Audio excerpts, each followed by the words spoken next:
नमस्कार, मैं हूं पूजा चौरसिया आपके साथ और आप देख रहे हैं टीवी 100। हमारे खास कार्यक्रम में आप सभी का स्वागत है। कंफ्यूजन में सरकार, जी हां, यह आरोप लगाया जा रहा है लगातार कांग्रेस की तरफ से। दरअसल उत्तराखंड में 1 जुलाई से 4 धाम यात्रा शुरू करने की अनुमति दे दी गई। 10 जुलाई तक केवल चमोली, रुद्रप्रयाग और उत्तरकाशी जिले के निवासियों को ही कोरोना नेगेटिव रिपोर्ट के साथ इन चारों धामों में दर्शन की अनुमति होगी। इसके साथ ही 11 जुलाई से राज्य के अन्य जिलों के लिए भी यात्रा खोल दी जाएगी, लेकिन इस दौरान कोविड की नेगेटिव रिपोर्ट लाने की अनिवार्यता रखी गई है। हालांकि कई रियायतें देने के साथ ही राज्य सरकार ने कोविड कर्फ्यू को 29 जून तक बढ़ा दिया है। शासकीय प्रवक्ता सुबोध उनियाल ने कहा कि इस दौरान अर्बन एरिया में नाइट कर्फ्यू लागू रहेगा। हफ्ते में 3 दिन के बजाय अब मार्केट 5 दिन तक खुलेंगे। बाजार खुलने का समय भी सुबह 8 बजे से शाम 5 बजे तक होगा। इसके साथ ही होटल, बार, रेस्टोरेंट को 50% क्षमता के साथ खुलने की अनुमति दी गई। वहीं सरकारी कार्यालय भी 50% क्षमता के साथ खुलेंगे। आवश्यक सेवाओं से जुड़े विभाग अपनी पूरी कैपेसिटी के साथ खुलेंगे। वहीं राज्य में पाबंदियों में छूट देने पर कांग्रेस ने सरकार पर निशाना साधा है। कांग्रेस प्रवक्ता गरिमा दसोनी ने सरकार पर निशाना साधते हुए कहा कि राज्य सरकार पूरी तरह से कंफ्यूजन में है। जब राज्य में सब कुछ खोल दिया गया है तो राज्य सरकार कोरोना कर्फ्यू शब्द का इस्तेमाल किसके लिए कर रही है। सवाल यहाँ ये उठता है कि जब राज्य में कोरोना टेस्टिंग में घोटाला हो रहा है तो ऐसे में 4 धाम यात्रा के दौरान जो टेस्टिंग होगी उस पर कैसे भरोसा किया जाए। 4 धाम यात्रा में सिर्फ उत्तराखंड के लोगों को आने की अनुमति है, लेकिन ऐसे में राज्य सरकार पर्यटकों को 4 धाम यात्रा करने से कैसे रोकेगी। राज्य में आखिर सब कुछ खोलने के बाद भी कोरोना कर्फ्यू शब्द का इस्तेमाल क्यों हो रहा है, जिस तरीके का आरोप कांग्रेस की तरफ से लगाया गया।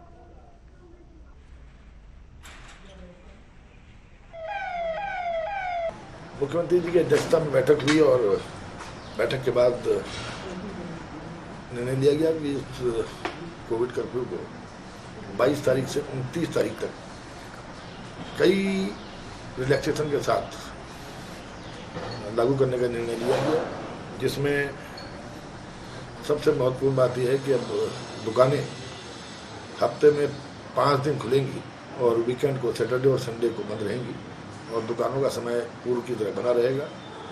इसके साथ साथ होटल्स और रेस्टोरेंट और की जो डाइनिंग थी, अब वो 50% कैपेसिटी तक अपने डाइनिंग का इस्तेमाल कर सकते हैं। लेकिन रेस्टोरेंट्स के साथ एक बात रखी गई है कि ये 10 बजे इनको बंद कर दिया जाएगा। 10 बजे रात से 6 बजे तक रेस्टोरेंट्स बंद रहेंगे। इसके अलावा बार भी 50% कैपेसिटी के साथ अलाउ की गई हैं।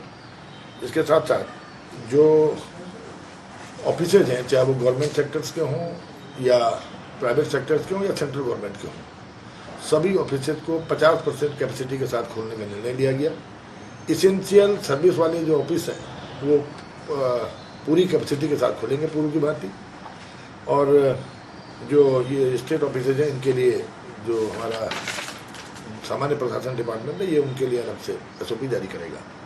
इसके साथ साथ 4 धाम यात्रा को लेकर बहुत महत्वपूर्ण निर्णय लिया गया। 4 धाम यात्रा जो है स्थानीय लोगों के लिए, बद्रीनाथ मंदिर चमोली के लोगों के लिए, केदारनाथ मंदिर जनपद रुद्रप्रयाग के निवासियों के लिए और गंगोत्री और यमुनोत्री उत्तरकाशी के निवासियों के लिए ये 1 जुलाई से प्रारंभ होंगे और पूरे राज्य के लोगों के लिए 11 जुलाई से चारों धामों की यात्रा प्रारंभ कर दी जाएगी। सरकार आखिर दिग्भ्रमित कर किसको रही है? पूरी तरह से कंफ्यूज राज्य सरकार दिखाई पड़ रही है। जब आपने सब कुछ खोल दिया, आपने होटल रेस्टोरेंट खोल दिए, आपने दुकानें खोल दी, बाजार खोल दिए, उसके बाद ये कर्फ्यू शब्द आप किसके लिए लगा रहे हैं और इसको इम्प्लीमेंट आप करवा नहीं पा रहे। कल गंगा दशहरा में जिस तरह का जमावड़ा लगा हुआ था, आपने कोई भी नियम, कायदे, कानून किसी से मनवाने में या उनका पालन करवाने में आप सक्षम साबित नहीं हुए। अब आपने 4 धाम यात्रा भी खोल दी है, लेकिन इसमें समझने वाली बात यह है कि 400 या 500 सड़कें अवरुद्ध मानी जा रही हैं मौसम के चलते हुए। उनको आप जब तक ठीक नहीं करवाएंगे तो ऐसे में 4 धाम यात्रा सुचारू रूप से कैसे चलेगी। और दूसरी बात, आपकी RT-PCR और आपकी एंटीजन टेस्ट में अब भरोसा रह किसको गया है? जो सैलानी प्रदेश के अंदर आ रहे हैं, मौसम भी अनुकूल हो गया है, आपके जिस तरह से अनलॉक आपने कर दिया है, आपने सबको परमिशन दे दी है प्रदेश के अंदर आने की, उसके बाद आप रोकेंगे कैसे? आप कह रहे हैं कि स्थानीय के लिए हमने चारधाम यात्रा शुरू कर दी, केवल प्रदेश के लोगों के लिए हमने चारधाम यात्रा शुरू कर दी, पर आप पर्यटकों को रोकेंगे कैसे चारधाम यात्रा करने के लिए, ये सरकार बताने में सक्षम नहीं है। और कहीं ना कहीं ऐसा लग रहा है कि सरकारी आंकड़े जो थे वो सब कुछ बढ़िया बता रहे थे, संक्रमित मरीज भी कम आ रहे हैं, मौत की दर भी ठीक हो गई है, रिकवरी रेट भी अच्छा हो गया है, तो ऐसे में सब कुछ खुलना लाजमी था। लेकिन साथ में आप कर्फ्यू शब्द सिर्फ इसलिए जोड़ रहे हैं ताकि आपकी छिछल इधर ना हो।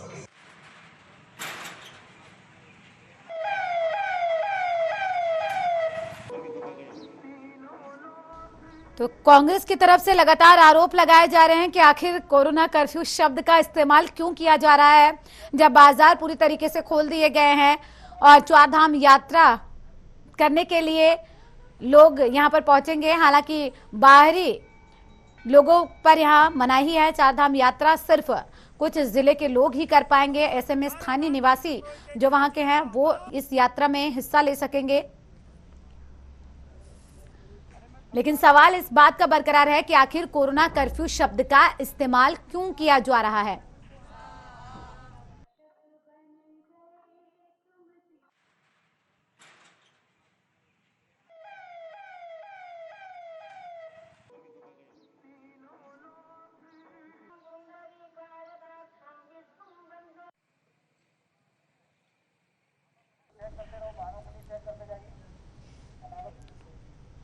तो ऐसे में बातचीत करने के लिए दो खास मेहमान जुड़ गए हैं। चर्चा करेंगे इनसे कि आखिर जो लगातार आरोप प्रत्यारोप का दौर लग रहा है, एक तरफ जो आरोप कांग्रेस की तरफ से लगाया जा रहा है कि सरकार कंफ्यूजन में है, तो क्या वाकई में सरकार कंफ्यूजन में है? सुनीता विद्यार्थी बीजेपी नेता और कांग्रेस के वरिष्ठ नेता मथुरा दत्त जोशी जी जुड़ गए हैं। आप दोनों का बहुत स्वागत है। सबसे पहले सुनीता जी, मैं आपसे ये समझना चाह रही हूँ कि जो आरोप कांग्रेस की तरफ से लगाया जा रहा है कि सरकार कंफ्यूजन में है, आखिर कौन से कंफ्यूजन की बात की जा रही है और क्या वाकई में सरकार कंफ्यूजन में है कोरोना को लेकर? जी पूजा जी, मैं यहाँ पे थोड़ा सा ये बताना चाहती हूँ कि सरकार, राज्य सरकार जो हमारी कार्य कर रही है कोरोना संक्रमण को लेके कंफ्यूजन में नहीं है, लेकिन जिस तरीके से कोरोना संक्रमण अभी पूरी तरीके से गया नहीं है तो चिंतित है। तो इसमें कंफ्यूजन नहीं, चिंता अवश्य है, क्योंकि क्या होता है कि एक भी व्यक्ति अगर कोरोना संक्रमित है और वो उस भीड़ में या कहीं पे भी पाया जाता है तो उससे संक्रमण बढ़ने का खतरा रहता है। तो सरकार चिंतित है और हमने पहले भी देखा है कि बहुत सारी एहतियात बरतने के बावजूद जो है कोरोना संक्रमण का प्रचार प्रसार हुआ, विस्तार हुआ। तो हम ये नहीं चाहते कि इस बार जो है किसी भी प्रकार की कोई भी कोताही बरती जाए। और जहां तक विपक्ष की बात है तो विपक्ष तो अगर हम कोई अच्छा कार्य कर रहे हैं तो भी इनको अड़ंगे लगाने हैं और नहीं कर रहे हैं तो भी इनकी उसमें टेंशन बढ़ जाती है।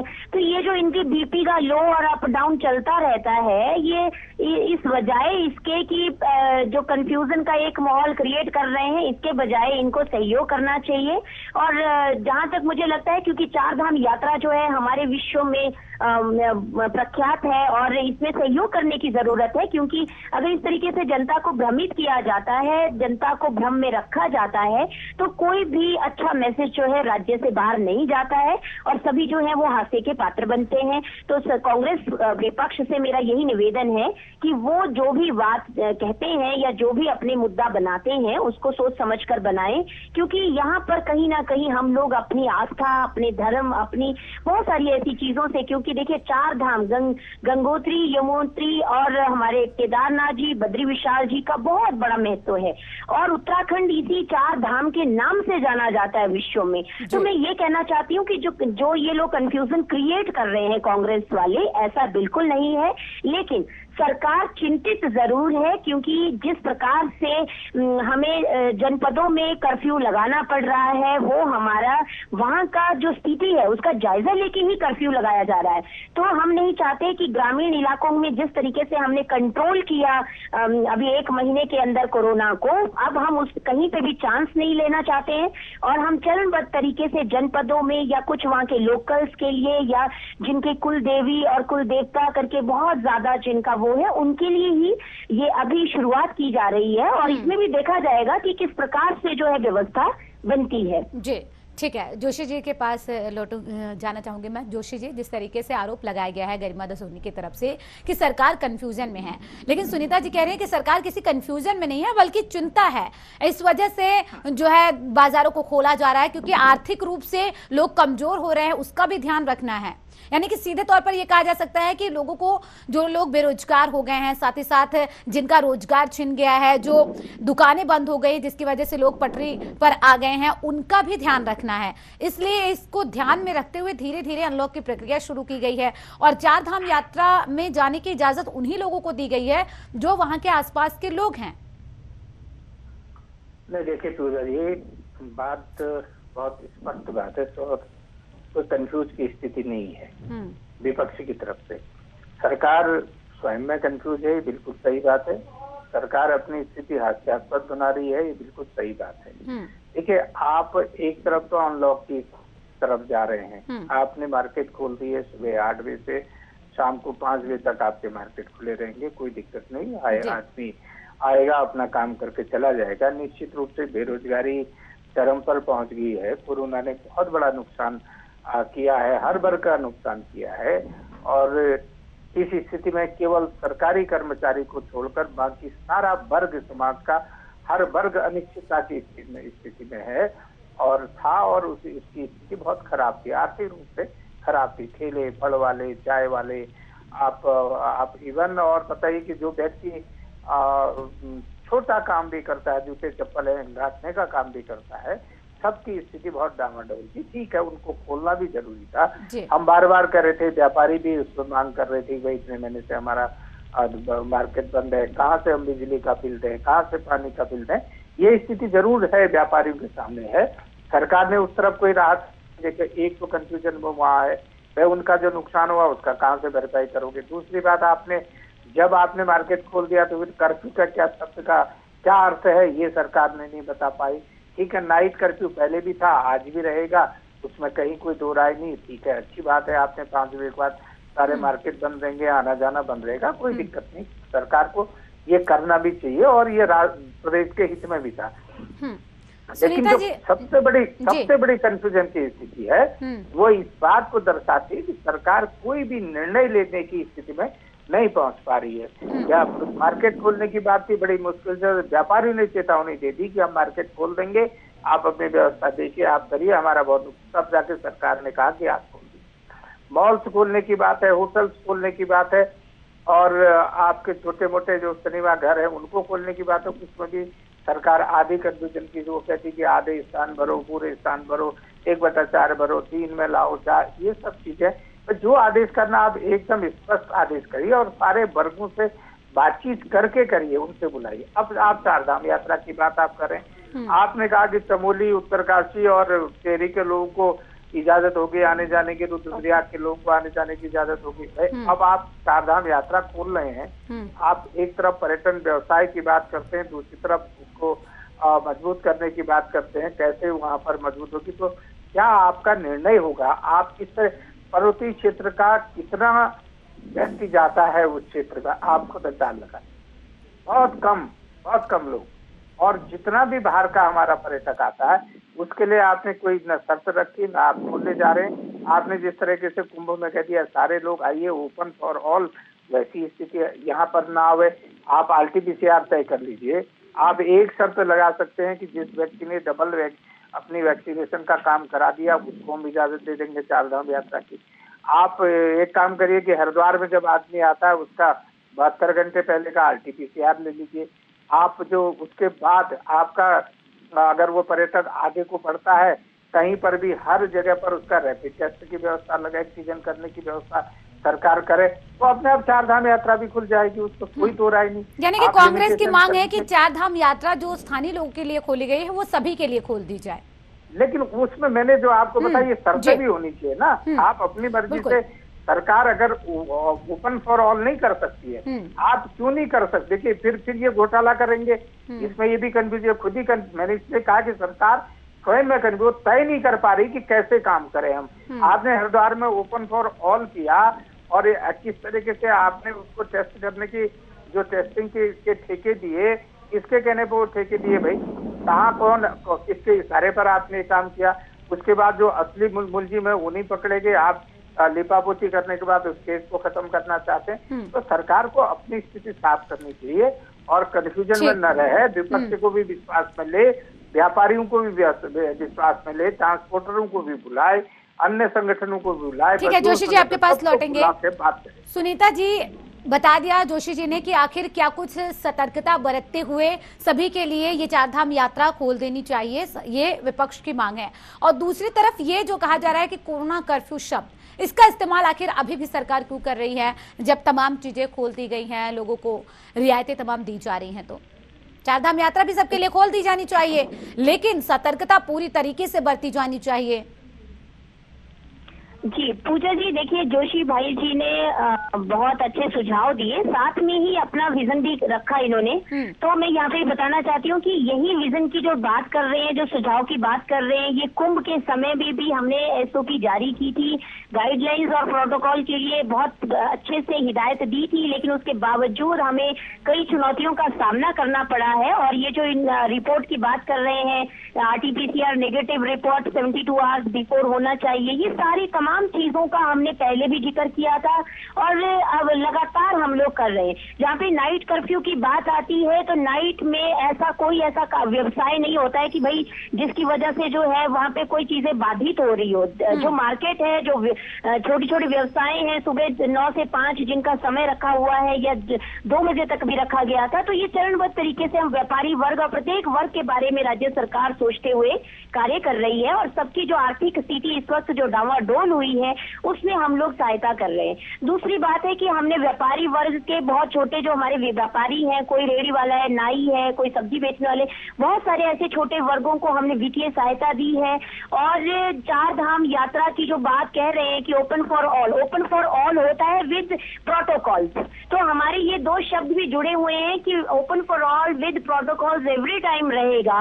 उसमें ऐसा नहीं है कि उसके लिए ओपन फॉर ऑल एक अलग आदेश हो गया और प्रोटोकॉल्स जो हम कह रहे हैं उसके लिए अलग आदेश हो गया। ये दोनों एक ही आदेश है कि जब भी कोई व्यक्ति चाहे उत्तराखंड बाउंड्री आते हैं, बाहर से आने वाले जितने भी हमारे प्रवासी भाई हैं या जो भी उत्तराखंड आ रहे हैं, उनके लिए सारी गाइडलाइंस जो है वो रखी गई हैं और उनका पालन हो रहा है। रैपिड एंटीजन टेस्ट लगातार हो रहे हैं और आपने देखा होगा कि हमने इन्हीं सभी सुविधाओं को हमने जो तत्परता से जिस प्रकार से राज्य सरकार ने कार्य किया, हमने कोरोना संक्रमण को कंट्रोल किया। अब जहां तक हमें बात आती है चार धाम यात्रा की, तो हमारा यहाँ पे यही चिंता है कि हमने कितनी सारी जो बुकिंग हुई थी, जो विश्व पटल पे जो बुकिंग्स आती थी, उनको कैंसिल किया है, क्योंकि हमारे राज्य के जो हालात हैं वो इस तरह के नहीं थे कि हम लोग दोबारा वो एक चैलेंज ले सके। तो हमने ये सीमित मात्रा में, हमने पहले भी ये कहा कि सीमित लोग ही अभी इस वक्त जो है वो दर्शन करें और उसके बाद जब स्थिति हमारी सही हो जाएगी तो उसके बाद जो है open for all with protocols, with covid protocols के साथ हम लोग अलाउ करेंगे। और इसमें हम लोग जो जितने भी बाकी भी जो सर्विसेज हैं, व्यवसाय हैं, प्राइवेट इंस्टीट्यूशन है, जिम है और जो हमारे उद्योग चल रहे हैं, उन सबके लिए भी हम अब आगे जो है आप देखने वाले हैं कि उनके लिए भी अब मार्केट जो है वो खुलने वाली है। इंस्टीट्यूशन के बारे में सोचा जा रहा है। अभी आपने देखा होगा कि 1 जुलाई से हमारे पास एक ऑर्डर आया हुआ है कि हम स्कूल के बच्चों को जो है सीनियर बच्चों के लिए पहले स्कूल ओपन करेंगे, फिर जूनियर बच्चों के लिए करेंगे, तब हम प्राइमरी तक जाएंगे। तो ये सारी तमाम जितनी भी चीजें हैं, ये हमारे जो कोविड-19 की स्थिति है उसको देख के किया जाएगा। और यही हमारा है कि पहले हम लोग इस चीज पे जाएं कि किस तरीके से कंट्रोल किया जाए और उसके बाद जो है हम लोग धीरे धीरे चरणबद्ध तरीके से जो है चार धाम यात्रा सबके लिए जो है खोलें और सभी लोग जो है आके दर्शन लाभ लें। जोशी जी, सुनीता जी कह रही हैं कि सभी के लिए चारधाम यात्रा खोली जाए, इस पर विचार विमर्श किया जा रहा है, लेकिन पहले उन लोगों को तरजीह दी जा रही है जो स्थानीय लोग हैं, कम से कम इसकी शुरुआत हो सके। लेकिन सवाल यह है कि ये आस्था से जुड़ा हुआ मामला है। जिस तरीके से कुंभ को लेकर जो लापरवाही देखी गई, अब वो चुनौती दोबारा सरकार के सामने ना खड़ी हो जाए, इसको भी ध्यान में रखा जा रहा है। देखिए ना पूजा जी, चुनौती तो सरकार स्वयं अपने सामने स्वयं प्रस्तुत करती है ना जी। अगर आप लोकल लोगों के लिए खोल रहे हैं, अच्छी बात है, खोल रहे हैं, आपने वो तो पहले ही खोल देना चाहिए था। लोकल के लोगों की अगर आप बात की तो लिमिटेड लोग आपके जाएंगे, पंडा पुरोहित लोग वहां पर बैठेंगे, या स्थानीय थोड़ा बहुत जो तीर्थ यात्री है वो वहां पर जाएगा, जो हर साल जाता है। जैसा अभी मेरी बहन ने कहा कि हमारे रीति रिवाज हैं, कुल देवता हैं, कुल हमारे जो पौराणिक देवी देवता हैं उनके पूजन की व्यवस्था है, तो वो तो आप सरकार कभी कर सकती। मैंने कहा कंफ्यूज शब्द मैं इसलिए इस्तेमाल सरकार के लिए कांग्रेस करना चाह रही है, हम करना चाह रहे हैं। आप तय करिए ना, आप तय कर दीजिए। मैंने जैसा पहले कहा कि आप हरिद्वार में हमारा अंतर्राष्ट्रीय बॉर्डर है, अंतर राज्यीय बॉर्डर है, जहां जहां हमारे अंतर्राज्यीय बॉर्डर हैं, चाहे हमारा बिजनौर से जब हम हरिद्वार जिले में प्रवेश करते हैं, आप वहां पर हमारा RT-PCR ले लीजिए। आप हरिद्वार वाली सीमा में जब हम इधर रुड़की के आसपास पुरकुल नारसन में प्रवेश करते हैं, वहां पर ले लीजिए। देवबंद के पास उधर ले लीजिए। अगर आप सहारनपुर से आ रहे हैं तो मोहन के आसपास करिए। अगर आप पोटा साहिब की तरफ से कोई व्यक्ति प्रवेश कर रहा है तो आप पोटा साहिब में कुलाल में कर सकते हैं। आपके पास व्यवस्थाएं हैं, आपने इतने लोग लगाए, अभी भी आप रैपिड एंटीजन जो लोग तीर्थ यात्रा में जा रहे हैं, चार धाम जा रहे हैं, आपने एक ने यमुनोत्री में कर दिया, दूसरे दिन आप उसको बद्रीनाथ केदारनाथ में कर सकते हैं, या आप श्रीनगर में कर सकते हैं जो आपके रास्ते हैं, रुद्रप्रयाग में हो सकता है, जोशीमठ में हो सकती है। लेकिन सरकार तय करे तब ना। सरकार की कोई विजन नहीं है, कोई रोड मैप नहीं है, कोई दृष्टिकोण सरकार का नहीं है। सरकार तो खुद ही कंफ्यूज में। देखिए, मैं इनके यहाँ देख लो ना कितना बड़ा कंफ्यूज है। सतपाल महाराज ने कहा कि हरिद्वार में अंतर्राष्ट्रीय एयरपोर्ट बनेगा, उसके लिए कमेटी हमने बना दी। सतपाल महाराज जो पर्यटन मंत्री हैं और वरिष्ठ मंत्री नंबर 2 में है, और राज्य के प्रवक्ता मंत्री जो सुबोध उनियाल जी हैं, उन्होंने कह दिया कि सरकार के पास कोई विचार इसके लिए तो कोई प्रस्ताव विचाराधीन ही नहीं है, कोई विचाराधीन ही नहीं है, कह दिया उन्होंने, आए नहीं। मतलब कितने, मतलब ये अपनी मर्जी से निर्णय ले रहे हैं, कितने भी कर रहे हैं। अब सरकारी प्रवक्ता ही वो रोज फैसले दे रहे हैं। भाई आप तय करके आइए, ये सब चीजें कैबिनेट में बैठ के तय होती हैं।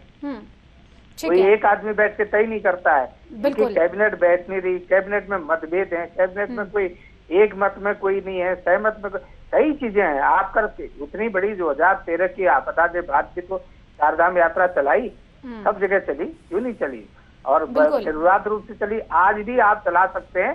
इन जो जगह मैंने बताई, अगर सरकार इसमें प्रयास करे तो ऋषिकेश में बिठा दीजिए, हरिद्वार में आपके मेडिकल टीम है। चलिए ठीक है जोशी जी, बहुत शुक्रिया टीवी 100 को समय देने के लिए। सुनीता जी 10 सेकंड, एक आखिरी कमेंट। जो तमाम सुझाव दिए गए हैं, क्या सरकार उनका पालन करेगी, उस पर विचार विमर्श करेगी, या इसी तरीके से जो आरोप लग रहे हैं वो लगते रहेंगे कंफ्यूजन के? निर्णय लेने में बेहद सक्षम है, और जो मेजर चैलेंजेस उत्तराखंड के हैं, ये भाई साहब जिस तरीके से बता रहे हैं कि रैपिड एंटीजन और हरिद्वार और ऋषिकेश कर दीजिए। देखिए, कुंभ से आप चारधाम यात्रा को नहीं रिलेट कर सकते। कुंभ तक आने के लिए जौली ग्रांट में एयरपोर्ट व्यवस्था है और ट्रेन व्यवस्था है, लेकिन चारधाम यात्रा में केदारनाथ, बद्रीनाथ, गंगोत्री, यमुनोत्री, भूस्खलन, यानी कि चुनौतियां बड़ी हैं, लेकिन चुनौतियों का सामना करना होगा सरकार को, ये भी बहुत ध्यान रखने वाली बात होगी। बहुत शुक्रिया सुनीता जी, माफी चाहूंगी, समय की थोड़ी सी कमी है, लेकिन सवाल यही बरकरार है कि जो आरोप लगाए जा रहे हैं कांग्रेस की तरफ से कि सरकार कंफ्यूजन में है, लेकिन सरकार कह रही है कि ये कंफ्यूजन नहीं है, बल्कि ये चिंता है लोगों के प्रति कि लोग कोरोना की चपेट में दोबारा से ना आ जाए। ऐसे में स्थानीय लोगों को तरजीह दी जा रही है चारधाम यात्रा के लिए। इसी के साथ हमारे इस खास प्रोग्राम में सिर्फ इतना ही। बने रहिए टीवी 100 के साथ। नमस्कार।